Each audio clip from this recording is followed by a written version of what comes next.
কোটা সংস্কার আন্দোলন থেকে উঠে আসা তরুণদের রাজনৈতিক দল জাতীয় নাগরিক পার্টি এনসিপি এবং গণ অধিকার পরিষদ সম্প্রতি রাজনৈতিক অঙ্গনে তুমুল আলোচনা একীভূত হবে দল দুটি।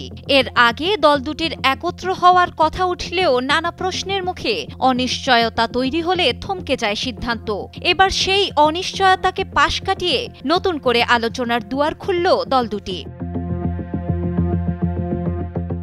এই আলোচনার পেছনে মূল কারণ তাদের আদর্শিক ভিত্তি প্রায় একই রকম। পাশাপাশি দল দুটি সমান অধিকার, বৈষম্যহীন সমাজ ও রাজনৈতিক স্বচ্ছতার লক্ষ্যে কাজ করার প্রতিশ্রুতি দেয়। এই আলোচনার মধ্যেই বৈষম্য বিরোধী ছাত্র আন্দোলনের আরেকটি প্ল্যাটফর্ম ইউনাইটেড পিপল অফ বাংলাদেশও এই প্রক্রিয়ায় যুক্ত হতে আগ্রহ দেখিয়েছে।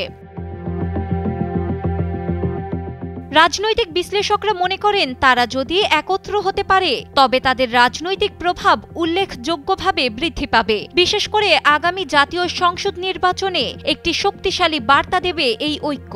তারা যদি রাজনৈতিকভাবে গুছিয়ে উঠতে পারে, আদর্শ ঠিক রাখতে পারে, তাহলে দেশের রাজনীতিতে বেশ প্রভাব ফেলতে পারবে।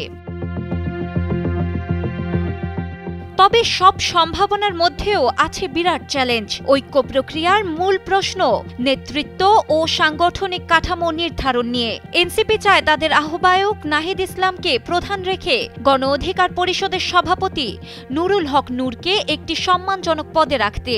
অন্যদিকে গণ অধিকার পরিষদ চাচ্ছে একটি নতুন যৌথ কমিটি গঠন করে নাহিদ ইসলাম ও নুরুল হক নূর উভয়কেই শীর্ষ নেতৃত্বে রাখতে এবং অন্যান্য পদ হবে রাজনৈতিক দক্ষতা ও যোগ্যতার ভিত্তিতে।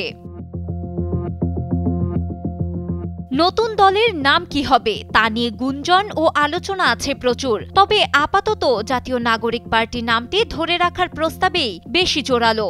এছাড়া নির্বাচনী কৌশলও একটি বিষয়, কেননা গণ অধিকার পরিষদ ইতোমধ্যেই নির্বাচন কমিশন থেকে নিবন্ধন পেয়েছে, যেখানে এনসিপির নিবন্ধন প্রক্রিয়া এখনো চলমান। তাই আসন্ন নির্বাচনে কোন দলের ব্যানারে অংশ নেওয়া হবে সেটিও বড় বিবেচ্য বিষয়। ইতোমধ্যেই দুই দলের নির্বাহী পর্যায়ে একাধিক বৈঠক হয়েছে এবং আলোচনা চলছে। যদিও নুরুল হক নূরের অনুপস্থিতিতে চূড়ান্ত সিদ্ধান্ত বিলম্ব হতে পারে। দুটি দলেরই তৃণমূল পর্যায়ের অনেক নেতাকর্মী এই ঐক্যের পক্ষে মত দিয়েছেন। তারা মনে করেন, দল দুটি যদি এক হতে পারে তবে তা দেশের রাজনীতিতে একটি শক্তিশালী বিকল্প হিসেবে আবির্ভূত হবে। ডেস্ক রিপোর্ট, সময়ের আলো।